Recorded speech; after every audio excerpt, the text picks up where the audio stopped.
estamos aqui de volta com mais um Tecnopolítica e dessa vez a gente tem um tema bastante palpitante, não que os outros não sejam, é que esse aqui muitas vezes envolve paixões, aptidões, fruição. Nós vamos falar hoje de tecnologia, plataformas e música. Eu estou aqui com o Emanuel Duarte. Emanuel, obrigado aqui pela presença nesse Tecnopolítica. O Emanuel, ele está terminando um doutorado, né, que o tema dele, na verdade, é essa situação da tecnologia e da música hoje, né? E nós vamos conversar um pouco sobre isso. E eu queria colocar duas ideias assim no início dessa nossa conversa. Uma é que numa coletânea há um tempo atrás, que eu participei junto com o Irineu Franco Perpétuo, Irineu, aliás, que também estava aqui no Nocaute, agora está ali na Rússia, vai passar um tempo lá, e aproveito para dizer que o blog Tecnopolítica nessa edição aqui, nesse episódio, está numa parceria com o Nocaute, que eu também sou colunista. O Nocaute é um blog do jornalista Fernando Moraes, que é uma grande figura importante no nosso país, com as reportagens que fez, com as narrativas históricas maravilhosas. Mas quando a gente lançou há um tempo atrás uma coletânea que chamava O Futuro da Música Depois da Morte do CD, a gente discutia, na verdade, a questão da propriedade intelectual, né? Que com as redes teria se flexibilizado. As redes digitais permitiam que a troca, o compartilhamento de arquivos digitais fosse mais longe do que iria. Mas isso tinha como base a ideia de que a tecnologia altera as formas com que a produção artística se realiza. Quer dizer, isso era uma ideia. Eu vou questionar, vou pedir para você falar antes de entrar no nosso debate em si, o que você acha disso? Porque antes de existir a gravação, por exemplo, não tinha o menor sentido ter o autor. Tanto é que a autoria começa a se consolidar quando você tem a gravação. Você separa o músico, o compositor ou aquele que executa a música da música, né? Você permite que ela seja colocada num vinil ou numa mídia, né? E tem um produto que pode ser ouvido em outros momentos. Aí faz sentido você ter, na verdade, a ideia do autor, porque antes não tinha. Você fala, mas tinha pessoas que assinavam partituras, mas a partitura não é a música. Exato. A partitura é para outros músicos que têm esse conhecimento e mesmo assim precisam saber mais coisas para poder executar aquela partitura. Então, que curiosamente, a autoria da música, ela nasce muito vinculada à propriedade que tem aquela tecnologia. Ou seja, a tecnologia de gravação viabiliza a propriedade intelectual, a autoria. Essa é uma ideia. A segunda é que essas músicas, né, que circularam com o nascimento da internet, depois com a sua expansão, elas tiveram um grande alcance nas redes peer-to-peer, que também é um outro tipo de tecnologia. As redes peer-to-peer, elas consolidaram o compartilhamento de arquivos digitais. Perfeito. E principalmente de músicas e vídeos. Então eu queria começar dizendo o seguinte, então você tem aí uma certa dependência das manifestações artísticas, das expressões tecnológicas, ou a tecnologia também é como a arte, é uma expressão de uma história? Enfim, vamos começar por aí. Perfeito. Diga aí, Emanuel. Primeiro, bom dia, obrigado a todo mundo, quem está me assistindo aqui e quem está participando. Então vamos tocar por aí, que é basicamente falar desse papel da tecnologia dentro vamos chamar até de indústria da música, que Sim. basicamente é o que acontece, mas dá pra gente chamar de indústria do entretenimento, né? Ou até de serviços como um todo, porque a tecnologia ela tem um papel extremamente importante, especialmente essa transição da internet hoje, que é basicamente o que a gente vai tratar aqui. A gente está tratando de uma transição da internet e de uma internet que está se configurando com alguma coisa muito diferente do que ela começou. A gente está indo para um modelo de internet completamente diferente e que isso é o que muitas pessoas não têm consciência do que está acontecendo mesmo, efetivamente. E a música por que a música foi um tema muito importante para essa passagem tecnológica e para esse momento da internet? Porque talvez a música tenha sido o primeiro negócio muito afetado pelo compartilhamento, né, e pela abertura das redes peer-to-peer. Então a música foi o primeiro grande negócio afetado por essa transformação que a internet coloca. E aí é justamente uma questão de controle. Era uma questão de controle dos direitos autorais. Então você tinha ali grandes empresas que são as majors, tá? E a gente precisa tratar desse mercado explicando quem são as majors, que são 3 grandes empresas que hoje praticamente controlam 70% da música mundial. 3? 3. Nossa! São 3. É uma situação de oligopólio entre Sony, Warner e EMI, e que a gente... Só 3. Sony, Só 3. Warner e EMI? É isso. São só 3 empresas. Rapaz! Só 3 empresas. Mas que a gente vai ver que esse cenário, que parece um cenário bastante não promissor e bastante assustador, inclusive dentro de uma dinâmica capitalista, que nós estamos falando de um oligopólio, quando a gente for olhar para as plataformas especificamente, ele é ainda pior. Então, esse primeiro embate, e era um embate realmente entre controle de direitos autorais, né, e controle de distribuição, que foi perdido entre as majors. Ele foi basicamente perdido, onde você tem, nesse momento da explosão do peer-to-peer e do compartilhamento, você tem uma erosão desse controle que as majors tinham, que essas 3 empresas tinham, sobre a produção e sobre a distribuição. Deixa eu só fazer uma parte aqui que muita gente pode não se lembrar ou nem nunca ter parado para pensar, a ideia do peer-to-peer. Sim. Só aí a gente volta nesse ponto. A ideia do peer-to-peer, na verdade, o par-a-par ou o ponto a ponto, o P2P, né? Ele é uma tecnologia que surge basicamente... é um protocolo da internet, é um dos protocolos que surgem ali no final do século XX. E aí o grande exemplo, ou vamos dizer, o iniciador do peer-to-peer foi o Napster, mas na verdade muitos discutem se aquilo era peer-to-peer, porque ele era muito centralizado. Mas o peer-to-peer explode mesmo com a chamado BitTorrent, que é um outro protocolo peer-to-peer. O BitTorrent ele podia ser acessado pelo LimeWire e vários outros clientes que você instalava no computador.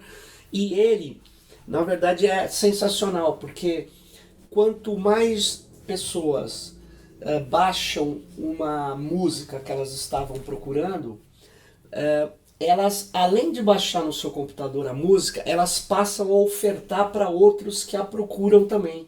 Então, quanto mais gente está buscando uma música, mais essa música começa a se tornar disponível para os outros. Perfeitamente. Então, é algo que tirava o gargalo de acessos numa única máquina que teria algo que todo mundo estaria buscando, porque ela, à medida que 100 pessoas baixassem uma música, essas 100 pessoas tornavam-se também fornecedoras daqueles arquivos. E isso é um mecanismo que se tornou tão poderoso que eu fiz um levantamento no ano de 2007, ele chegou a ser 60% do tráfego da internet. Então é uma coisa, é uma rede de compartilhamento, uma tecnologia que é espetacular. E descentralizada. Distribuída, vamos Exato. dizer. É distribuída, Exato. né? Ela está em cada um dos pontos da internet. E só para você retomar, você estava dizendo que O peer-to-peer já foi uma alteração brutal, Brutal. para as majors. Na dinâmica de distribuição e produção das majors. Porque é justamente isso, você perde o controle, as majors perdem o controle da distribuição e, consequentemente, de como cobrar direito autoral também. De como cobrar pelo consumo desta propriedade intelectual, que antigamente você comprava num fonograma físico. Sim. E agora você tem isso distribuído pela rede. Então, essa é a grande alteração que acontece dentro de uma das principais indústrias de entretenimento, que era a música, naquela época, ainda nos primórdios da internet, e que reconfigura completamente esta indústria da música. Então, a partir dali, a música precisa se reinventar e as majors precisam se reconfigurar completamente para retomar os seus negócios, porque a partir dali você perde totalmente a capacidade de controlar a sua distribuição.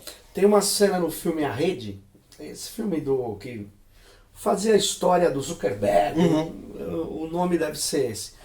E nesse filme tem uma hora que o criador do Napster, o Shao Fanning, ele tem lá um personagem que faz às vezes do Shao Fanning, né? Aí alguém chega para esse personagem e fala: Shao, isso que você fez aí não é nada. Ele falou: é mesmo? Você compraria ações de uma grande gravadora? Aí o cara fala: não. Ele fala: então, a história da música mudou para sempre. Para sempre. Ela mudou, né? As redes peer-to-peer permitiram que as pessoas emprestassem as músicas. Exatamente. Essa figura não existe, né? Porque Exatamente. a música é imaterial, no caso, e ela pode ser... uma cópia ou 1 milhão de cópias é o tempo de cópia que conta. E é importante dizer que a questão da cópia, ela já era uma questão que acontecia desde o tempo do cassete. Você podia copiar... Sem dúvida. Você podia copiar ou gravar uma música de rádio, ou uma música de um LP, ou uma música de um CD, e mesmo depois dos CDs você já tinha essa distribuição. Aliás, então a pirataria não era um grande problema. Na verdade, você está me lembrando que teve um famoso presidente da Motion Picture Association of America, essa entidade das empresas de cinema. Sim. Ele era contra, inclusive, o reprodutor de DVDs, né? Exatamente. Ele entrou contra a Sony, é muito curioso, porque essas empresas são tão grandes que a Sony, que cria o reprodutor de DVDs, ela estava sendo processada por uma associação que participava, Sony Music. Sim. Então, eles entravam porque ele dizia assim que aquilo acabaria com a indústria cinematográfica e da música no mundo. Coisa que, na verdade, não aconteceu. Não aconteceu. Nós tivemos a fase do CD, do DVD, ela foi importante, gerou muitos pequenos negócios, né? Locadoras. Tem pessoas aí que eu acho que vão nos ouvir que nunca entraram numa locadora. Uma blockbuster. Uma blockbuster. Esse mundo foi se alterando em curto espaço de tempo. E essa é uma das coisas mais impressionantes disso tudo. E especificamente quando a gente for falar das empresas de plataforma, é um curtíssimo espaço de tempo. A gente fala aí basicamente de 10 anos de uma reconfiguração total desse mercado. Mas dentro do mercado de música especificamente, o que aconteceu?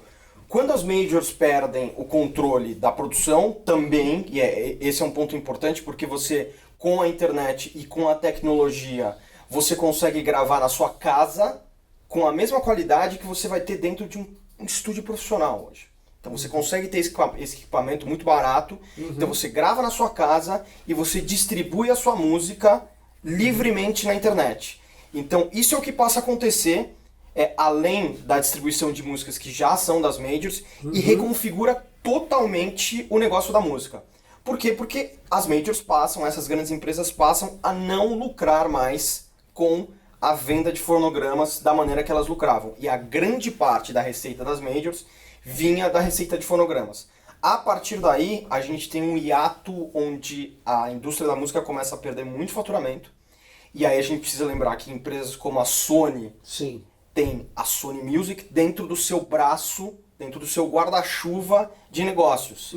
Então, quando qualquer pessoa que esteja dentro do marketing de uma empresa ou que trabalha esse trabalho estratégico dentro de uma empresa, eu já tive dentro de empresa, então vai olhar para este braço deste ramo de negócio e vai dizer, aqui eu não boto mais dinheiro. Enquanto eu não souber que isso aqui retoma o faturamento, eu não boto mais dinheiro.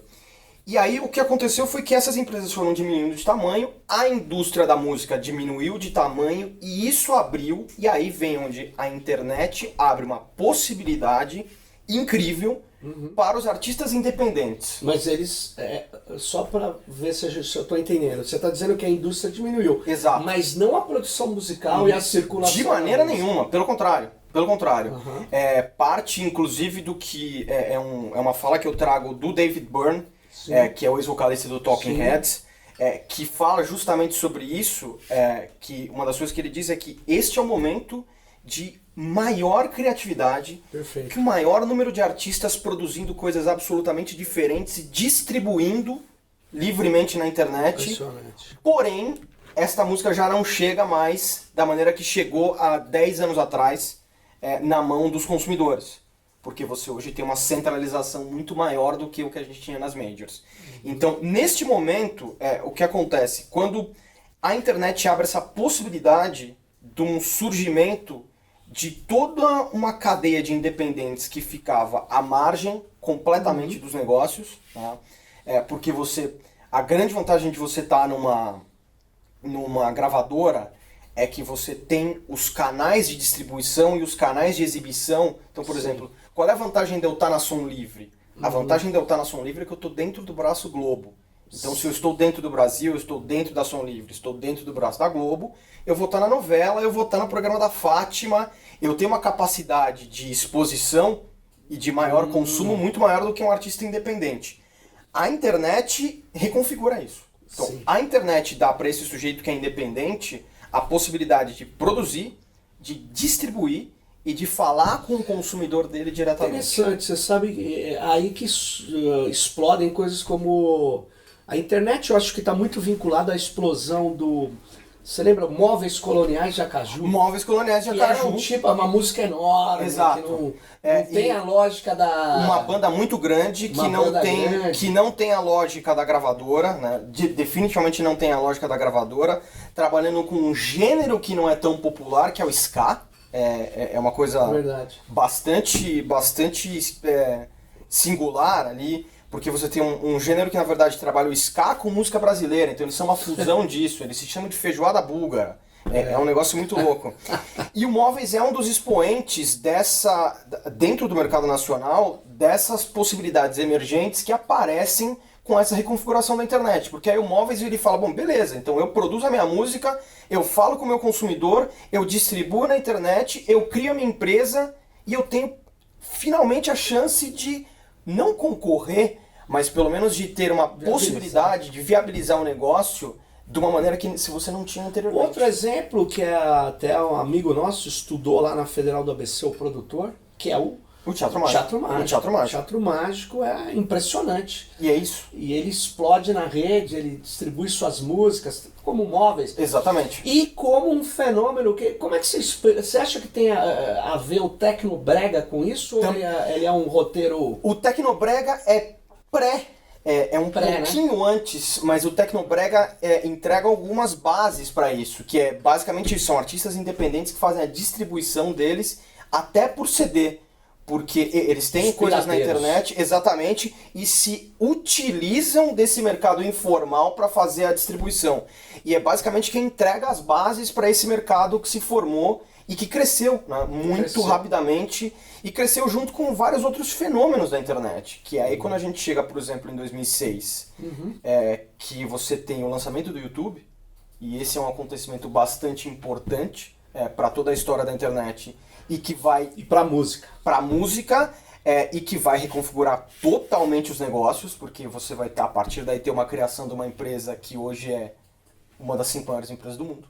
A gente precisa lembrar disso, que é a Alphabet, que é a empresa que controla o Google hoje. O Google ficou tão grande que criou uma empresa para controlar seus outros braços. Que Google, na época, antes da Alphabet, compra o YouTube. Exatamente. O YouTube é uma criação. Exatamente. E comprou barato. Né? Comprou barato. $1,5 bilhão. Exato. E que aí é o que a gente vai ver o que começa a acontecer com as plataformas. Porque é isso, a partir do momento em que a indústria musical começa a perder e as majors começam a perder faturamento, né? Você abre espaço para esses artistas independentes, então muita gente aparece, então você tem pela primeira vez em muito tempo um artista que chega na parada número 1 da Billboard, na parada americana, que é o Macklemore. Esse é um cara que chega basicamente com a força da internet. Então, especificamente pelo Reddit, que é uma rede que é muito forte nos Estados Unidos e Inglaterra, e ele chega pela Reddit, ele cresce na internet via YouTube e chega a número 1 da Billboard. Então, aparecem muitos exemplos desses que começam a brotar com essa reconfiguração dos negócios. Mas definitivamente, e aí o que acontece? Você tem um artista que, nesse momento, e voltando à questão dos direitos autorais, ele sequer se preocupa com direitos autorais. Ele entende que o consumidor dele vai remixar a música dele, vai reconfigurar a música dele, vai gravar um cover, e ele não está preocupado com isso. Por quê? Porque ele sabe que... Ele ganha por acesso. Ele ganha por acesso, e aí o que faz a música hoje virar globalmente não é mais a venda de fonograma. Muito embora o que a gente vai ver é que ela tenha melhorado hoje com outro formato que é o streaming. Mas hoje o que traz faturamento para os artistas é show. Naquele momento que você está falando, a primeira década do século XXI, a gente tem, portanto, o modelo de show mais acesso. Exato. A YouTube começa a remunerar e outras plataformas começam a surgir dessa forma. Exatamente. Aí elas passam a concentrar o tráfego. Exato. E aí você passa, e aí é justamente o momento que a gente está começando, é o início, o momento inicial do que a gente está passando hoje. Então, quando você começa a concentrar o tráfego, e é exatamente o que dá a possibilidade para as plataformas fazerem o que elas estão fazendo hoje. Tá? Que se em algum momento a gente celebrou, não, a gente está saindo do monopólio da Rede Globo. Sim. Era isso. O monopólio... A gente está saindo do monopólio da Rede Globo. Uma empresa que tem 40%, 50%, já chegou a ter 70% da audiência no Brasil. A gente está saindo do monopólio da Rede Globo. Beleza. A gente tem primeiramente pela primeira vez a nossa capacidade de falar diretamente com o nosso consumidor. Então tudo que eu coloco na rede chega ao meu consumidor. Então assim, era perfeito. Ocorreu um deslocamento do intermediário, do mediador. Ocorreu. O mediador Globo, vamos falar assim, ou o cara da rádio. Exato. Ele agora tem um outro mediador mais importante, que é a própria rede. Exato. Só que nessa rede distribuída, surgem nós de grande concentração de atenção, que são essas plataformas, que passam a ser de novo um grande mediador, porque você ter uma música nessa plataforma é importante, as pessoas estão lá. Fundamental. Milhares, milhões de pessoas estão lá. Então você precisa estar lá. E aí no momento em que o YouTube começa a concentrar o tráfego, e basicamente você tem dois caras que fazem isso de maneira bastante inteligente. Você tem Google e Facebook, e já nesse momento o YouTube dentro do Google. Então quando esses caras começam a concentrar o tráfego totalmente, esses caras olham e falam, beleza, então eu posso agora remunerar menos esse cara que está aqui dentro da rede, e eu posso começar agora a cobrar por coisas que eu não fazia anteriormente. Passaram a cobrar. Passam a cobrar e passam a remunerar menos quem coloca, quem disponibiliza, porque quem faz o YouTube? Quem faz o YouTube não é o YouTube. São os usuários. São os usuários produtores. Então quem faz o YouTube são os usuários produtores. Então o usuário produtor vai lá e coloca o vídeo dele do gatinho tomando leite. O vídeo do gatinho tomando leite tem 500 mil visualizações. Esse cara é remunerado por isso. Claro. Da mesma maneira que os caras do Teatro Mágico, ou do Móveis Coloniais de Acaju, ou vários rappers como o Macklemore que entraram no YouTube foram remunerados por isso. Só que em algum momento o Google e o Facebook olham e falam, beleza, cara, vocês estão aqui distribuindo esse negócio, vocês precisam de mim, porque a partir de agora metade do tráfego da rede passa por nós. Acabou. Então eu passo a pagar você cada vez menos e cobrar por outras coisas. e aí a gente começa uma nova reconfiguração. Não, e cobrar deles para as mensagens deles chegarem no público deles. No público deles. E aí eles recebem, mas eles têm que pagar também. Exatamente. É muito curioso essa chamada... O Facebook chamava claramente isso de monetização. Monetização. Ele passou a dominar o tráfego da internet, de redes sociais, bem que o Google tentou fazer uma rede social que competisse, não deu muito certo, ele permanece lá, mas o Google tem a maior plataforma de streaming do planeta, que é o YouTube. E tem o portal de entrada da internet hoje, que é o Google. Mas os dois principais polos de adesão de atenções, né? Sim. Facebook logo atrás, mas surgiram outras coisas que eles não conseguiram controlar. Exato. Como Spotify, Deezer... Por enquanto. Por enquanto. Você acha que eles estão à venda? Opa! Na verdade, e aí essa é a grande questão dessas plataformas, né? E aí a gente precisa dizer o que acontece nessa história, né? Então, porque a gente tem até mais ou menos meados de 2010, onde dessas grandes empresas de tecnologia, só a Microsoft figura entre as maiores empresas da Bolsa Americana. Sim. Né? Então até 2010 a gente tem basicamente essa configuração e com empresas do capitalismo mais tradicional, tipo ExxonMobil, outras empresas, petróleo e etc, estão dentro das maiores, estão dentro das maiores empresas da Bolsa Americana. Hoje, quando a gente for olhar para a Bolsa Americana, você vai ver a Microsoft lá também. Claro. Tá? Mas outras empresas, entre as 5 maiores, que são completamente diferentes. Apple, Facebook, Google, Amazon e Microsoft. Então, hoje, exato. É o nome. GAFA. Hoje, quem domina a economia global são empresas de tecnologia. Sim. E aí, o que a gente está dizendo essa reconfiguração passa pela dominação do tráfego da rede completa e pela criação de, se a gente, e é aquilo que a gente estava falando no começo, se a gente olha para a situação das majors e fala, putz, cara, aqui a gente tem um oligopólio, é duro 3 empresas dominarem 70% da música consumida no planeta, a gente está falando de muita coisa, né? Muito bem, se a gente pegar hoje empresas como o Google, por exemplo, o Google domina 95% do uso de buscadores no planeta.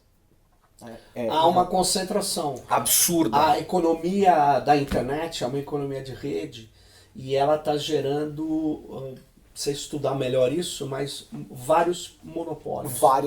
Então, isso tende a se acentuar com o celular. Porque as pessoas instalaram muitas coisas, foi uma febre de instalação de aplicativos. Só que isso está gerando uma demanda de cada pessoa insustentável. Então as pessoas estão selecionando quais aplicativos ela utiliza. E isso, ela vai utilizar os aplicativos que lhe oferecem mais oportunidades. Então isso é o famoso efeito rede. Exato. Então, ela vai ficar na rede maior, no aplicativo que tem o maior número de usuários, que tem o maior número de ofertas. E essas plataformas que você estava dizendo, que hoje comandam as bolsas, né? Elas começam a tentar oferecer tudo, como diz o Nick Arnicek, que é o autor do livro Capitalismo de Plataforma. Capitalismo de Plataforma, exatamente. Então isso. ele diz isso, ele diz que essas plataformas, vamos falar assim, Amazon, que é uma plataforma de livros e depois de nuvem, de hospedagem, mas ela agora também é de streaming. E também de B2B. De inteligência artificial. Exatamente. O Google idem. O Facebook idem. E a Apple vai ter que se... É que a Apple ainda é muito gigante, porque ela se recompôs com lançamentos geniais de drivers, de... E é uma marca hardware. fortíssima. É uma marca, talvez como Google, até mais, não sei. Mais, como marca mais, como valor de marca mais. E ela tá bem posicionada, porque ela é muito grande, ela pode entrar em vários outros ramos. Mas tem os chineses chegando. Como que você vê os chineses na música? Então, ainda é um pouco incipiente. O mercado chinês ainda é um mercado bastante fechado também na música. Então, é um mercado ainda bastante incipiente nesse sentido, mas como concentração de tráfego, a gente já tem players bastante importantes. Já estão no ranking Já dos estão 10, entre os 10 mais. Já estão entre os 10 mais. Decent. Já. Como que chama? Baidu. Exatamente. E agora, por exemplo, um dos aplicativos de vídeo mais usados hoje, que é o TikTok, que é um aplicativo novo, né? Que é um aplicativo de remix de vídeo. Né? Sim. Esse aplicativo é um aplicativo chinês. E este aplicativo hoje já começa a rivalizar com as grandes redes sociais, como Facebook e etc. Né? Porque, na verdade, o Facebook concentra ali uma parte das redes sociais bastante grande, que é um pouco da dinâmica que começa a prejudicar os negócios de quem estava na rede, e especialmente de quem era pequeno. E aí vamos, no caso da música, mas pode se aplicar para qualquer outro negócio, para qualquer outro pequeno negócio, por exemplo. O sujeito que hoje é produtor de cerveja artesanal e quer estar na rede. É muito mais complicado para ele hoje competir com a Ambev, o que não foi há algum tempo atrás. Por quê? E aí qual é a dinâmica que começa a acontecer dentro dessas plataformas, e por que é que mais uma vez elas começam a reconfigurar a dinâmica dos negócios da música. Né? No momento em que essas plataformas começam a concentrar o tráfego da rede, elas começam a crescer, começam a ganhar importância, começam a ganhar participação de mercado, começam a ganhar faturamento e começam a monetizar. A partir do momento que essas plataformas entram na bolsa, Sim. que elas fazem a sua abertura de capital, existe uma cobrança do mercado absolutamente natural para que esses caras passem a faturar cada vez mais. Faturar cada vez mais significa monetizar o negócio cada vez mais. Então o que você começa a fazer? Você começa a remunerar menos numa ponta, que é um dos grandes problemas da indústria da música hoje, por exemplo, é o YouTube, porque o YouTube paga 10 vezes menos do que as plataformas de streaming. Por exemplo, o Spotify. Paga menos que o Spotify. Muito menos, absurdamente menos. Absurdamente menos. E no caso do YouTube, as majors não têm nenhuma força dentro do YouTube. Por que é que o Spotify hoje é importante para as majors? Porque o Spotify tem contratos e tem parcerias com as majors. Então as majors querem fomentar o uso do Spotify, Deezer, Tidal e outros aplicativos de streaming. Então, neste momento em que essas empresas começam a concentrar o tráfego da rede e começam a monetizar, cobrando, aonde muda a dinâmica? A dinâmica começa a mudar e onde começa a ser perigoso e preocupante para o pequeno produtor. Pode ser um artista independente, pode ser um produtor de cerveja artesanal, qualquer um desses caras. Onde a coisa começa a ficar complicada, e vamos pegar o maior exemplo deles, mas que funciona para todas as outras. Funciona para o YouTube, funciona para o Instagram, hoje que também é do Facebook. Sim. Que é, o que acontecia anteriormente? Eu fazia uma postagem qualquer. Essa postagem chegava no meu usuário. Sim. Diretamente. Sem eu ter que fazer absolutamente nada. E como é que é uma das coisas que a gente também precisa entender que é fundamental para esse negócio. Como é que o algoritmo entendia isso? Ah, legal, você fez uma postagem, você tem frequência de postagem, você tem uma base de usuários que interage com você, então você é um cara interessante. Então eu começo a replicar você, claro. E você é interessante para o seu usuário. Então tudo que você coloca, ele chega para o seu usuário. Vai lá para a timeline dele. Perfeito. Então, assim, isso para os artistas emergentes, para o produtor de cerveja artesanal, para o produtor de pães artesanais, era fantástico. Eu consigo entrar em contato com esse cara. Perfeito. A partir do momento que o Facebook nota e que ele tem o monopólio de acesso, de atenção desse usuário, ele fala, ok, então agora eu vou passar a cobrar para você falar com esse cara. Lembra aquele seu post que chegava a 100% da sua fanbase, da sua base de fãs? Agora, ao invés de chegar a 100%, ele chega a 5%. E caiu isso. Então, mesmo que você tenha uma base de fãs muito ativa, como por exemplo no caso do Teatro Mágico e do Móveis, qual era a vantagem desses caras? Esses caras tinham uma base de fãs que era muito ativa e que tinha muito contato com eles. Então isso criava um efeito de rede que fazia com que esta banda ela fosse sugerida a outro cara, que você visse, você pudesse compartilhar uma coisa que chegasse na sua timeline. Perfeito. E que você viria automaticamente. com outras pessoas, tudo isso era muito rápido e tudo isso não envolvia pagamentos.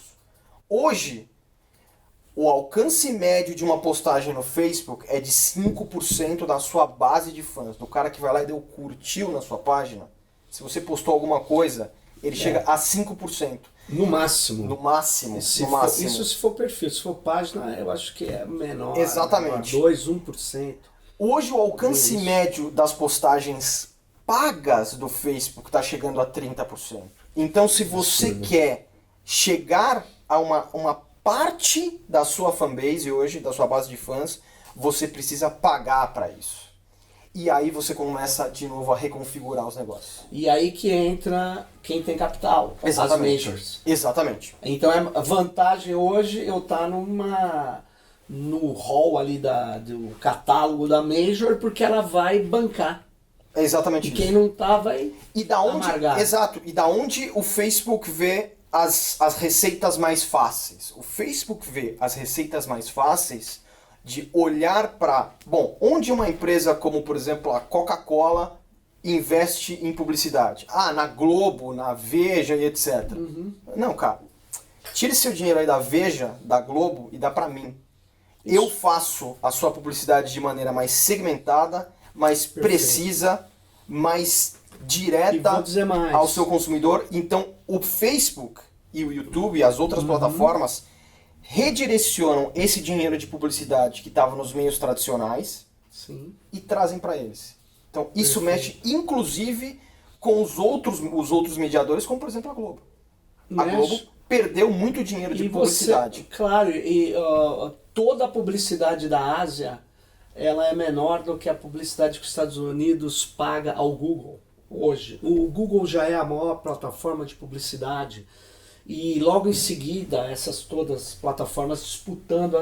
Então é curioso que para algumas empresas jornalísticas terem tráfego, elas têm que pagar para o Facebook distribuir o post delas. Exatamente. E isso está acontecendo na música, no jornalismo, em todo lugar. Essa centralidade dessas plataformas no momento que a gente está vivendo. Perfeito. E essa concentração econômica, ela pode gerar um outro efeito, mas de empobrecimento da riqueza musical. É isso. Porque apesar de que quem for atrás vai encontrar... Consegue chegar. Micro audiências, isso não quer dizer que não tenha qualidade. Sim. Mas a internet, ela permitiu que a gente encontrasse... Eu nunca tinha ouvido falar de jazz sueco-indiano. Era uma banda, me impressionou muito. Eu achei porque tinha internet. Eu nunca teria ouvido falar. Jamais. Que era o Minta. Aí eu fui lá, achei demais, baixei as músicas. Eles devem ter, hoje sei lá, se eles existirem ainda, devem estar numa plataforma dessas e você acha, apesar que se eles não estiverem pagando, a audiência, o público deles vai diminuindo, né? Porque há um processo de concentração em curso e de reordenação no streaming, nas plataformas. E o streaming é exatamente isso. E o streaming é um desses pontos importantes, porque agora, especialmente porque a principal plataforma de streaming do mundo hoje foi comprada, que é o Spotify, foi comprada pela Microsoft. Porque a Microsoft não era um player muito forte dentro das plataformas da internet. É um player forte de tecnologia, mas não era um player forte dentro das plataformas. E ela se mantém por causa da bela jogada lá atrás. Sim. Do sistema operacional. E isso ela amarrou os games. Exato. Agora ela já não estava dando mais. Ela foi pro Spotify. Ela foi. Porque o que aconteceu, e aí é um segundo momento de reconfiguração dentro da indústria da música, que é o nascimento do streaming. O nascimento do streaming que ele altera a lógica do peer-to-peer. Sim. Tá? Ele retorna uma lógica de não redistribuição da rede, e sim de concentração numa única plataforma. Você não tem mais o catálogo espalhado por tudo quanto é lugar, você tem o catálogo centralizado numa plataforma só. Isso. E que, se para o usuário ou ele não paga nada e é atingido por um anúncio de vez em quando, que é o caso do Spotify, por exemplo, ou paga um valor mensal pequeno, né? O Spotify está agora entre 16 e 20 reais por mês, e tem acesso a um catálogo de músicas gigantesco, absolutamente vasto. onde as majors olharam para esse negócio e falaram, bom, eu preciso estar aqui e é aqui que nós pararam vamos... de processar, ir Exato. atrás de gente, Exato. prendeu o pessoal do Pirate Bay, Exato. destruíram várias iniciativas de compartilhamento, até porque quando me perguntavam de pirataria, eu falava assim, olha, eu sou contra a pirataria, porque abordar navios em alto mar é muito perigoso. É uma coisa absurda, porque na verdade isso é uma metáfora. Sim. Quando você compartilha um arquivo digital, você não está tirando como um ato físico de roubar uma carga de um navio e levar para o outro, até porque quando você copia, você não estraga o original, ele continua lá. Então a metáfora da pirataria era uma metáfora para tentar falar que compartilhar arquivos digitais era um roubo. Exato. Não era um compartilhamento, era uma troca, era uma, vamos dizer assim, distribuição daquilo que é um bem cultural, Exato. que é um bem fundamental para toda e qualquer sociedade. Mas essa metáfora pegou a força das indústrias gigantesca, ela pegou no software, pegou na música, no tipo de produção artística em geral. Agora, o que eu vejo de extremamente complicado é que toda essa alteração que você mostrou aqui da internet, das tecnologias, ela vai gerando uma reação da propriedade, do jeito que se organiza a chamada propriedade intelectual. Exatamente. E no valor delas, porque também se o streaming, para se viabilizar, não podia cobrar por 10 músicas R$45. Não. Então elas convenceram essas grandes gravadoras, ou a prática, a realidade mostrou que, olha, vocês vão ter que diminuir o preço. Vocês vão ter que diminuir o preço. E eles diminuíram. Exato. Vocês vão ter que repensar a maneira de distribuir música hoje, porque eu estava ontem com o pessoal da Super Combo e eles estavam dizendo justamente isso. A maneira de repensar a distribuição da música hoje passa, inclusive, de repensar o lançamento de um disco ou não. Porque quando você tem que manipular o algoritmo, e aí está uma coisa muito importante de se entender hoje, você precisa entender o que é que o algoritmo leva em consideração para te tornar um artista atrativo, para te tornar uma coisa que ele recomenda para outros usuários, por exemplo. E para você ter atenção do seu consumidor. Então, para você ser notificado sempre, que é uma coisa que as plataformas fazem com a gente o tempo inteiro, por isso que elas são retentoras de atenção. Então, por exemplo, para você receber uma notificação do Spotify hoje, o que você precisa fazer? Você precisa subir uma música. Então, por que você subiria 15 músicas de uma vez só? Você sobe uma música hoje, uma música daqui a 15 dias, uma música daqui a outros 15 dias. Interessante. E você vai tendo a atenção desse usuário. Então, a maneira de lançar discos hoje, ela é repensada. Mas, basicamente, e voltando ao que você falou, que é uma questão de por que é que eu preciso da plataforma hoje, por que a plataforma ela é interessante para as majors hoje. Especialmente porque ela tem controle da distribuição.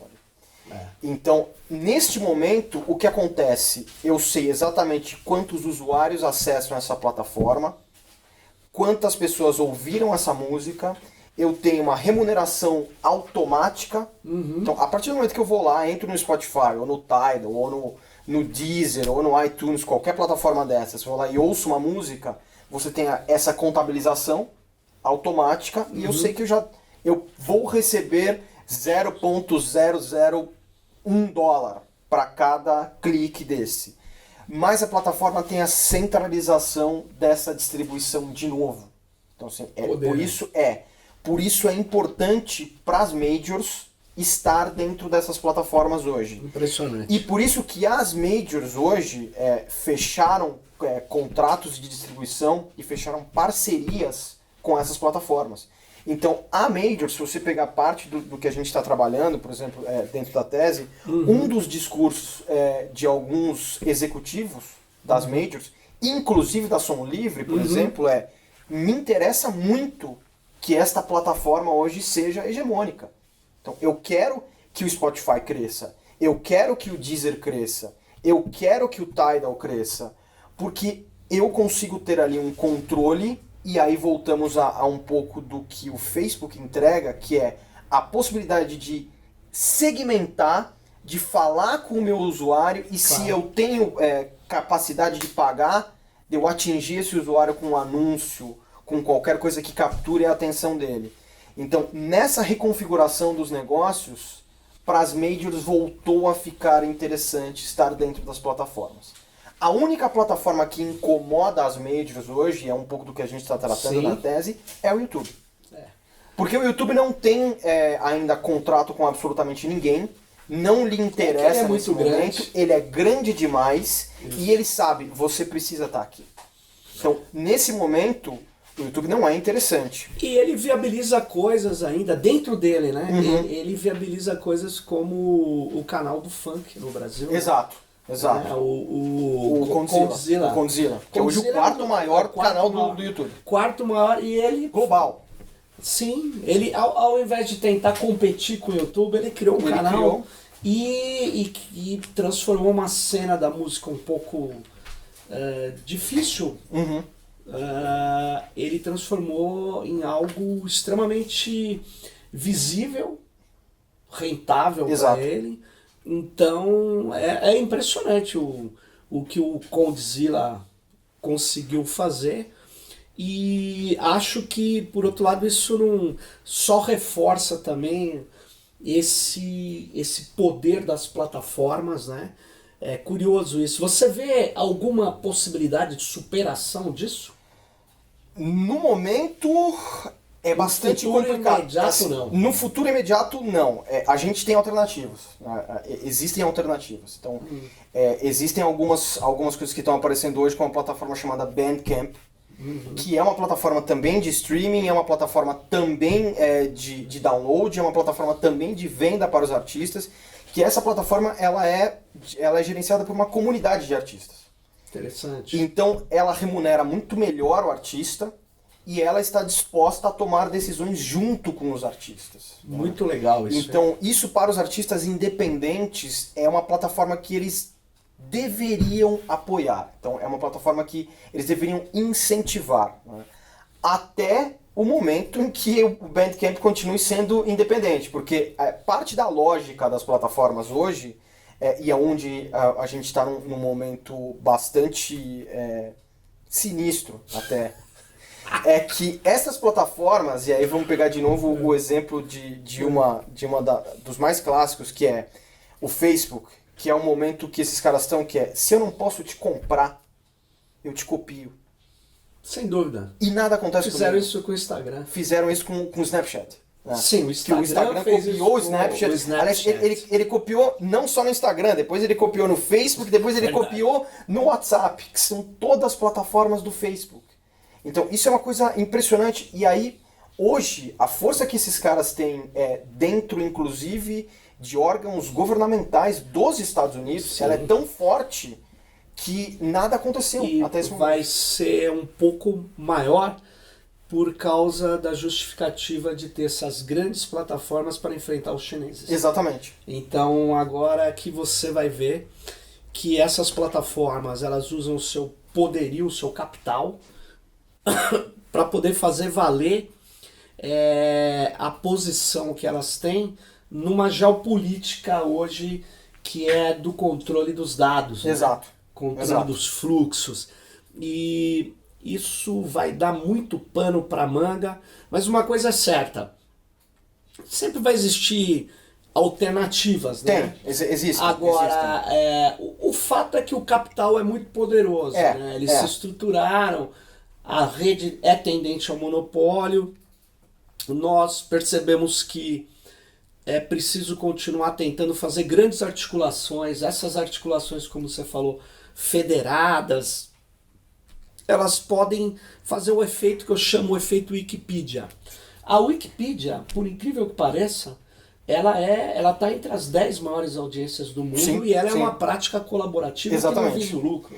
Que é uma das coisas importantes da gente relembrar, inclusive, para falar nessa questão que você colocou de quais são as alternativas. A gente teve boas alternativas aqui no Brasil, bastante estruturadas em cima de coletivos que se articulavam em rede. né?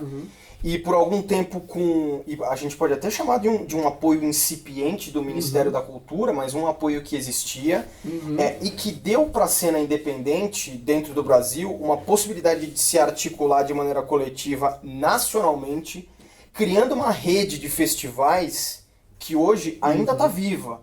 Hoje ela ainda está viva, ela pode ter sido hoje, ela está um pouco diferente do que era, mas essa organização em rede manteve os artistas independentes brasileiros sustentáveis e longevos nesta última década.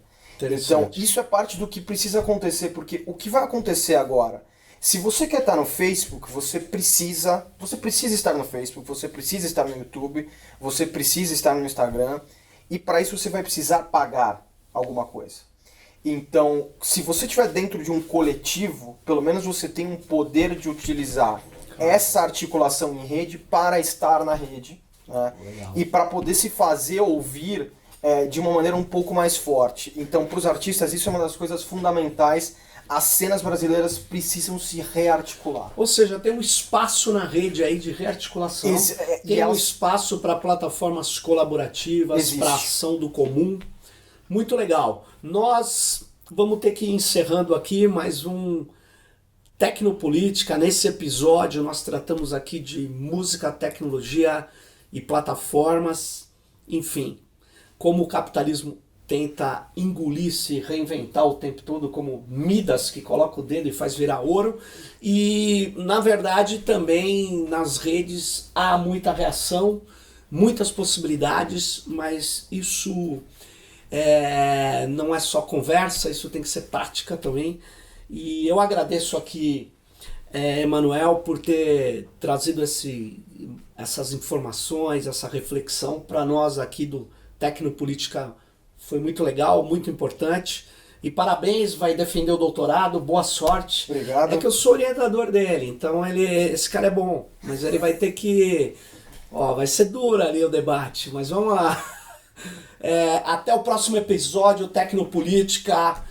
Ajude a divulgar, que você viu aqui a nossa conversa. Nós não vamos pagar, mas você pode ajudar a gente a crescer lentamente. Organicamente. Organicamente é uma palavra muito forte, mas tentando vencer, driblar, superar os algoritmos dessas plataformas.